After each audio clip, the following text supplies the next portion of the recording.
بسم اللہ الرحمن الرحیم۔ السلام علیکم۔ ڈینیوب ایک یہودی بزنس مین ہے جس نے پاور سیکٹر، آئل فیلڈ اور کنسٹرکشن سمیت یورپ بھر میں بہت بڑی انویسٹمنٹ کر رکھی ہے۔ وہ اپنا ایک واقعہ بیان کرتا ہے کہ جرمنی میں موجود میری تعمیراتی کمپنی کے مین آفس کا سیکورٹی گارڈ پاکستانی مسلمان تھا۔ شکل و صورت سے کہیں بھی مسلمان نہیں لگتا تھا، بلکہ میں نے اسے کبھی نماز پڑھتے یا کوئی بھی مذہبی رسم ادا کرتے نہیں دیکھا تھا۔ البتہ اس میں یہ خوبی تھی کہ وہ ایماندار تھا، کام سے مخلص تھا۔ ایک دن جب میں ایک نیا پروجیکٹ پکڑنے کے لیے جرمنی گیا ہوا تھا اور ڈیل سائن کرنے کے بعد میں اپنی کمپنی کے جرمنی میں موجود مین آفس پر پہنچا تو گیٹ پر کھڑے مسلم پاکستانی سیکورٹی گارڈ نے مجھے دیکھتے ہی میری عزت میں اپنا ہتھیار سائیڈ پہ رکھ کر میرے لیے دروازہ کھولا۔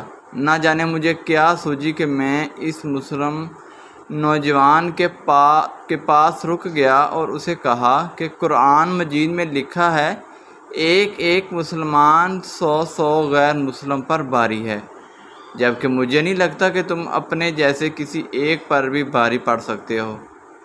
ڈینیوب کہتا ہے کہ پاکستانی مسلمان نے بہت محل سے میری بات سنی اور پھر میری توضیح کرتے ہوئے بتایا کہ جہاں اللہ تعالیٰ نے 100 کافر پر ایک مسلمان کو باری قرار دیا ہے، وہیں آگے مجھ جیسے کمزور ایمان والوں کا علم رکھتے ہوئے اللہ تعالیٰ نے 10 اور پھر 2 کافروں پر ایک ایک مسلمان کو باری قرار دیا۔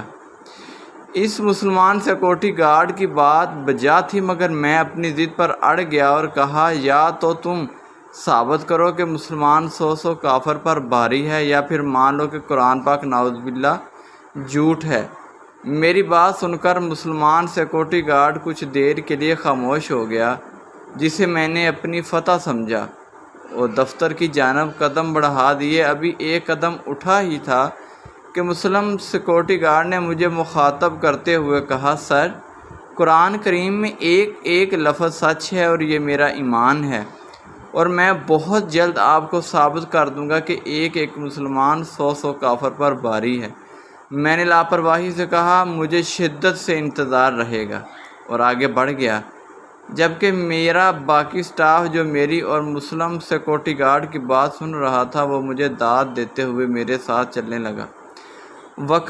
وقت اپنی روانی سے گزرتا گیا۔ جس دن صبح پروجیکٹ پر کام شروع ہونا ہوتا ہے، اس سے پہلے کی ایک شام میں کمپنی کے مین آفس میں ایک پارٹی رکھتا ہوں، جس میں اپنی مختلف کمپنیوں کے 750 افراد کو مدعو کرتا ہوں تاکہ وہ اپنی رائے دیں اور اپنی نیک خواہشات کا اظہار کریں۔ پارٹی شروع ہونے سے پہلے سب کو باری باری سٹیج پر بلایا جاتا ہے۔ سب سے پہلے میں جاتا ہوں اور نئے پروجیکٹ کی ڈیل کے متعلق بتاتا ہوں۔ اس کے بعد میرے نئے پروجیکٹ مینیجر کو دعوت دی جاتی ہے، مگر اس سے پہلے ہی مسلمان سیکورٹی گارڈ سٹیج پر پہنچ جاتا ہے، گن لوڈ کرتا ہے اور سب کو آرام سے بیٹھے رہنے کا حکم دیتا ہے۔ اس کے بعد مجھے مخاطب کرتے ہوئے کہتا ہے کہ سر، کوئی سے 100 غیر مسلم کھڑے کریں جو اکیلے مسلم میرا سیکورٹی گارڈ کا مقابلہ کر سکیں۔ جسے اپنی زندگی پیاری نہیں وہ اٹھے اور اپنی سیٹ پر کھڑا ہو، مگر یاد رکھنا جو کھڑا ہوگا وہ پھر کبھی بیٹھ نہ سکے گا، نہ کھڑا ہو سکے گا۔ مسلم سیکورٹی گارڈ کا اعلان سن کر حال میں سکتہ طاری ہو گیا۔ میں اٹھ کر بات کرنا چاہتا تھا مگر ہمت نہیں پڑ رہی تھی۔ تقریباً 1.5 منٹ یہی صورتحال رہی۔ اسی دوران کسی نے پولیس کو کال کر دی، مگر پولیس کی آمد سے پہلے ہی مسلم سیکورٹی گارڈ دوبارہ مجھ سمیت بیٹھے ہوئے حاضرین سے مخاطب ہوتے ہوئے بولا کہ یہ میرے ہاتھ میں موجود بندوق خالی ہے، اس میں کوئی گولی نہیں ہے۔ میں بس اپنے باس کو یہ بات سمجھانا چاہتا تھا کہ قرآن کریم میں جو کچھ بھی لکھا ہے وہ بالکل سچ لکھا ہے۔ قرآن پاک اللہ تعالیٰ کا کلام ہے، اور اللہ تعالیٰ تو جھوٹوں پر لعنت بھیجتا، پھر قرآن پاک میں جھوٹ کیسے ہو سکتا ہے؟ میں آج اور اس وقت اپنی جاب نہیں کرنا چاہتا۔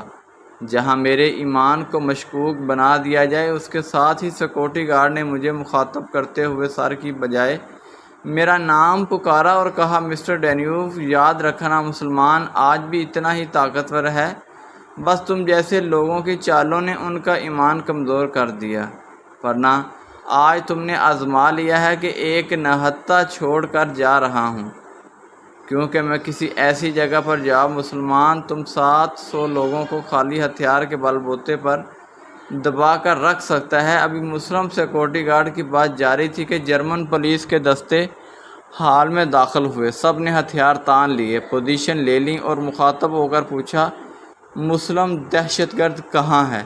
کوئی اشارہ دیتا میں فوراً کھڑا ہوا، ہاتھ اوپر کر کے سٹیج پر گیا، اپنا تعارف دیا اور بتایا کہ یہاں ایک سٹیج ڈرامہ ہو رہا تھا، اس کردار سے متاثر ہو کر کسی نے آپ کو کال کر دی، میں معافی چاہتا ہوں تکلیف کے لیے۔ ساتھ ہی پولیس آفیسر کا شکریہ ادا کر کے انہیں واپس بھیج دیا۔ اس کے بعد مسلم سیکورٹی گارڈ کو بہتر جاب کی آفر کی، مگر اس نے انکار کر دیا اور میں نے اسے گولڈن ہینڈ شیک دے کر رخصت کر دیا۔ اس واقعے کے بعد میں نے 2 نتیجے اخذ کیے۔ نمبر 1، کبھی کسی کے مذہب کے متعلق گفتگو نہیں کرنی چاہیے جسے اسے تکلیف پہنچے، کیونکہ تکلیف کسی بھی وقت طیش میں بدل سکتی ہے۔ اور نمبر 2، نہ ہی مسلمان کمزور ہیں نہ ہی ان کا ایمان کمزور ہے، بس مسلمانوں کے ایمان تازہ رکھنے والے علماء کمزور ہیں اور ان کی اس کمزوری کا فائدہ پوری کی پوری غیر مسلم دنیا اٹھا رہی ہے۔ اللہ حافظ، السلام علیکم۔